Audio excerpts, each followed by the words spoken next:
तो केंद्र सरकार के मौजूदा कार्यकाल की नीतियों को लेकर आधिकारिक सूत्रों के हवाले से कुछ बड़ी खबरें आ रही हैं।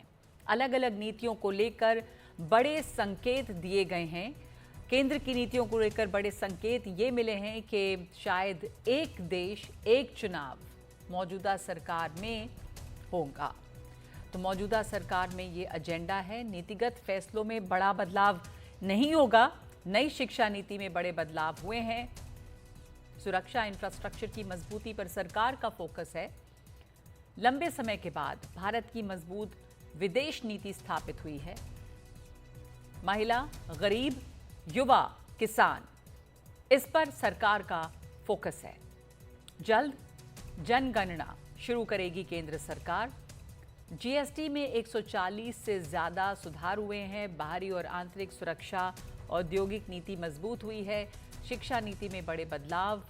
अंतरिक्ष में भारत ने कदम रखा है। इस पर जुड़ रहे हैं इस वक्त मेरे सहयोगी अखिलेश शर्मा। तो अखिलेश, ये आपने खबर दी है और आधिकारिक सूत्रों के हवाले से भी ये खबरें आ रही हैं। क्या क्या वो इसके विस्तार हैं, क्या बड़ी चीज़ें? जैसे सबसे पहले तो एक देश एक चुनाव की बात कर लें तो उस पर क्या जानकारी है? देखिए, उस पर सरकार को ये जानकारी दे रहे हैं कि सरकार प्रतिबद्ध है कि मौजूदा सरकार का जो कार्यकाल है इसमें एक देश एक चुनाव कराया जाएगा।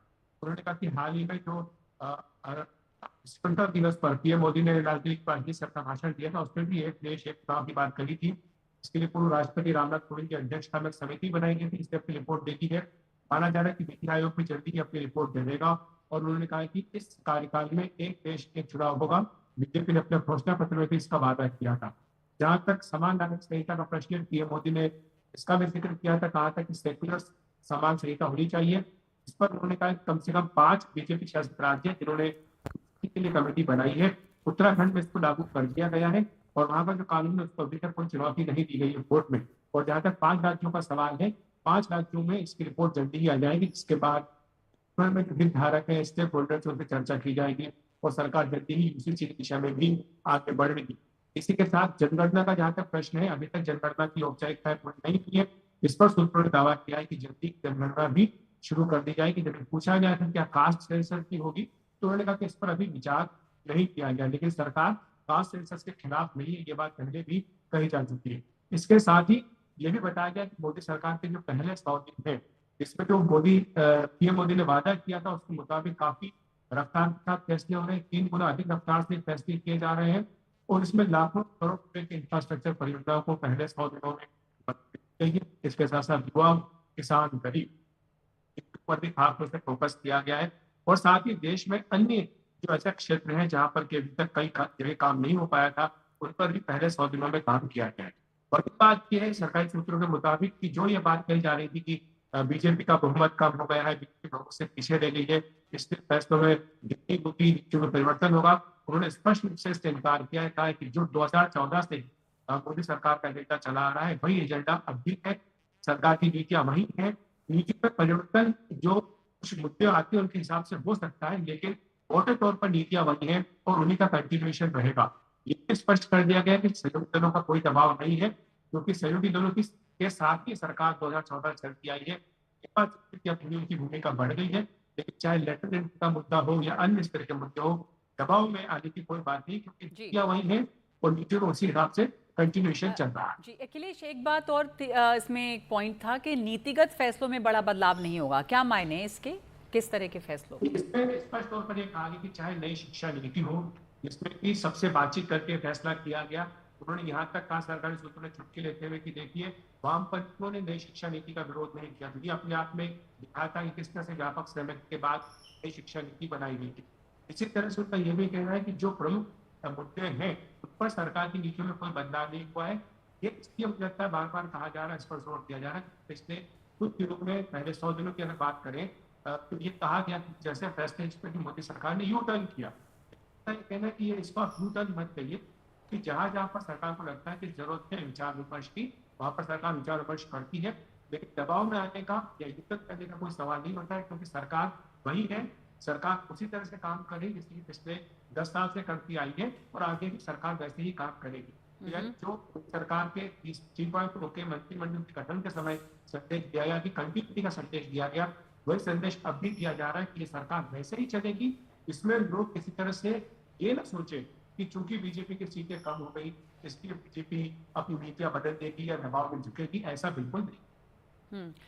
पहले भी प्रधानमंत्री ने इस बारे में जिक्र किया था कि महिला, गरीब, युवा, किसान, यही 4 कास्ट हैं जिन पर उनका फोकस रहेगा, और इस बात को दोहराया गया है कि गवर्नमेंट का फोकस जो है वो इन पर ही होगा और इन पर ही काम किया जाएगा। अखिलेश, क्या सरकार ने पिछले 100 दिन की अगर बात करें, आपको बताएं कि दिलचस्प बात है कि 17 सितंबर यानी परसों, जबकि पीएम नरेंद्र मोदी का जन्मदिन है, उसी दिन सरकार के मोदी 3.0 के 100 दिन पूरे भी हो रहे हैं।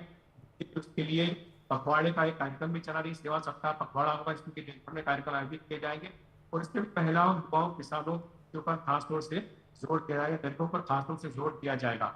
जहां तक महिलाओं की बात है तो ये बताया गया कि पहले 100 दिनों में किस तरह से जो लखपति दीदी है उनकी संख्या बढ़ी है, 1 लाख से अधिक संख्या उनकी कर दी गई।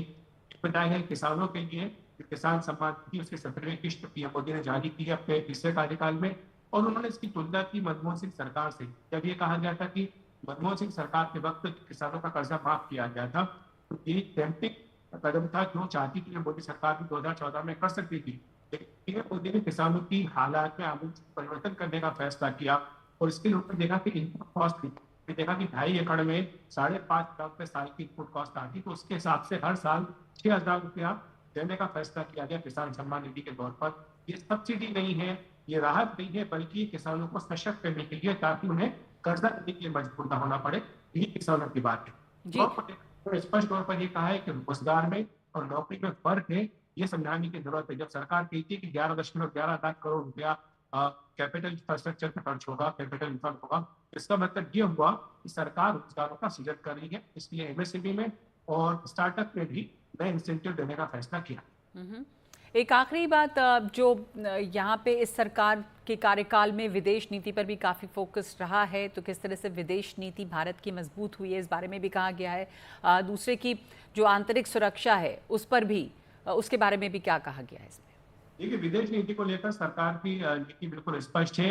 हमारे जिन सरकारी सूत्रों से बात की, उन्होंने कहा कि उन्हें कहने में कोई संकोच नहीं है कि जो पहले सरकारों की विदेश नीतियां होती थी उनमें रीढ़ की हड्डी का अभाव होता था। यानी मुझे कहना चाहते थे कि भारत विदेशी ताकतों के दबाव के आगे झुक जाता था और उसके हिसाब से अपनी नीतियों पर परिवर्तन कर लेता था। लेकिन पिछले 10 साल में उनके का दावा है, पिछले 10 साल में विदेश नीति में रीढ़ की हड्डी साफ तौर पर दिखाई दे रही कि भारत की रीढ़ की हड्डी कायम है। यानी वो ये कह रहे हैं कि जो भारत में फैसले कर रहा है वो अपने मुद्दे पर कर रहा है।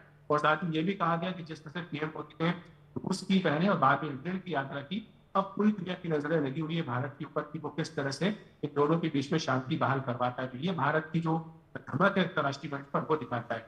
जहां तक आंतरिक सुरक्षा का प्रश्न है, 2026 तक देश से माओवाद खत्म करने का संकल्प लिया गया है और इसके लिए स्पष्ट तौर पर कहा गया कि रोडमैप तैयार किया गया है। जो माओवाद है वो 255 जिलों में था, जो सिमट करके केवल 43 जिलों में रह गया है और जल्दी भी इसको भी खत्म कर दिया जाएगा। उन्होंने बताया कि पिछले कुछ महीने तक 700 से ज्यादा माओवादी मुठभेड़ में मारे गए। ये अपने आप में रीढ़ की हड्डी तोड़ने के लिए उनकी काफी है और सरकार इसी पर आगे काम करेगी। जी, धन्यवाद आपका अखिलेश इस पूरे विस्तार के लिए। तो काफ़ी डिटेल में ये खबरें आई हैं कि किस तरह से ये जो मौजूदा सरकार है उसकी नीतिगत क्या क्या उसमें फोकस होगा, क्या क्या बदलाव होंगे या क्या चीज़ें जो हैं वो उनके केंद्र में रहेंगी, ये सब बताया गया है और अखिलेश हमें इस बारे में जानकारी दे रहे थे।